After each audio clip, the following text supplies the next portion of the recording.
তার সম্বন্ধে যদি একটু আপনাদের সঙ্গে শেয়ার করেন।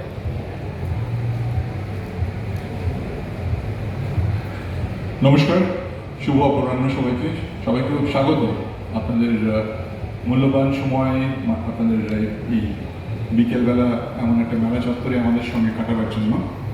আমার নাম জয়দীপ দাস, এবং দিশারির ব্যাপারে বলতে গেলে প্রথমে একটা কথা বলতে হয় যে আপনারা সোনার কেল্লা ছবি দেখেছেন। সোনার কেল্লায় যখন মন্দার বোসকে ফেলুদা প্রশ্ন করছে ট্রেনে যেতে যেতে যে আপনি একটা গ্লোব ট্রটার, আপনি এত ভালো বাংলা কি করে এখন বলছেন? তো তখন একটা উত্তর মন্দার বোস দেন। মন্দার বোস বলেন যে বুঝলেন মশাই, বাংলা যদি ভুলতে হয় কলকাতায় বসে 3 মাসে ভুলতে পারবেন, আর যদি ভুলতে না চান তাহলে লন্ডনে গিয়ে 30 বছরেও ভুলবেন না। আবার সেই একই সংলাপ 1 দশক কি 2 দশক পরে আগন্তুক ছবিতে সত্যজিৎ রায়ের লেখা, সেখানে উৎপল দত্ত বলছেন, যখন তার ভাগ্নি তাকে বলছে মামা তুমি এতদিন বিদেশে থেকে কিভাবে এত ভালো বাংলা বলছো, তিনি বলছেন সে একই ডায়ালগ বা একই কথোপকথনের পুনরাবৃত্তি হচ্ছে। আবার যদি 70-এর দশকে চলে যান, 70-এর মাঝ 70 সময়ে কিশোর ভারতীতে বেরিয়েছিল আশাপূর্ণা দেবীর একটি গল্প, সাধু মামা বোধহয় গল্পটার নাম ছিল। সেখানেও সেই একটি মানুষ বাড়ি থেকে বেরিয়ে চলে যান, তারপরে তিনি আর্মিতে চলে যান, বহুদিন বাইরে থেকে হঠাৎ বাড়ি ফিরে আসেন। তখন তাকে তার দিদি বলেন, হ্যাঁ রে সাধু, তুই এতদিন বাইরে থেকে কি করে এই ভাষা তাষা সব কিছু মনে রেখেছিস? একই উত্তর। তাই আমরা যারা দিশারির কথা এখন বলছি, অপু যেটা বললো, উমা যেটা বললো, আমরা কেউ এর ব্যতিক্রম নই। আমরা এই একইভাবেই রয়েছি আর কি, যে আমরা বাংলা ভাষাকে ভালোবাসি। তাই জন্য এই বিভিন্ন রকমের উদ্যোগ আমাদের চলছে। তো দিশারির যাত্রা শুরু হয় 2014 সালে, এবং আমার সঙ্গে যে সহযোদ্ধা ছিলেন তিনিও আজকে মঞ্চে উপস্থিত, বিবেক দাস। তো বিবেক দাস এবং আমরা শুরু করেছিলাম 2014 সালে একটা বাংলা স্কুল দিয়ে, এবং তারপরে আস্তে আস্তে সাহিত্য সভা, বিভিন্ন রকমের বই সভা, আরেকটি বই সভা কথা আমাদের এই সান ফ্রান্সিসকো বে এরিয়াতে, যার কথা না বললেই নয়, সেটা হচ্ছে শিকড় ও ডানা, যেটা আমাদের বন্ধু উদ্দীপন চালান। উদ্দীপন আমাদের এই প্রকাশনার সঙ্গে যুক্ত, তার কথা আমরা পরে আসবো।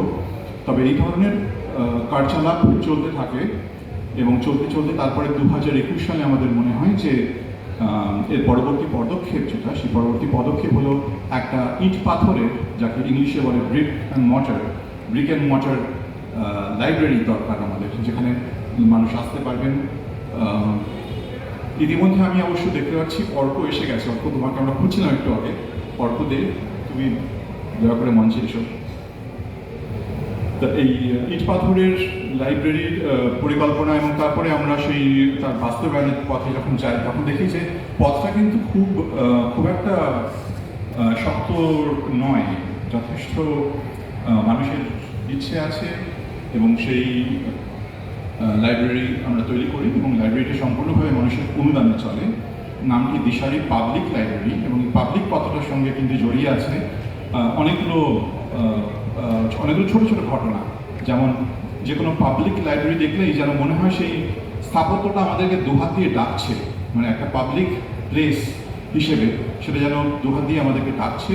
এবং তাই জন্য আমরা এই দিশারি পাবলিক লাইব্রেরি, যেটা একটা ছোট্ট শহর, মিল্পিটাস নামক এক ছোট্ট শহরে অবস্থিত, সেখানে কয়েকবার এমনও হয়েছে যে বাংলা সঙ্গে যোগাযোগ নেই, তিনি বাংলা জানেন না, তিনি হয়তো এমনও জানেন না যে বাংলা নামে কোনো ভাষা আছে, এমন কোনো মানুষ আমাদের লাইব্রেরিতে এসেছেন।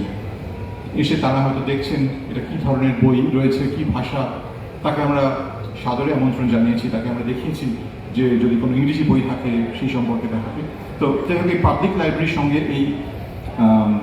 এই ব্যাপারটা ভীষণভাবে জড়িয়ে আছে। আর লাইব্রেরির সম্পর্কে, লাইব্রেরি ঠিক বই আদান প্রদানের শুধু জায়গা নয়। কদিন আগে একটা সমীক্ষা বা একটা প্রতিবেদন বেরিয়েছিল ন্যাশনাল এন্ডাওমেন্ট অফ হিউম্যানিটিজে।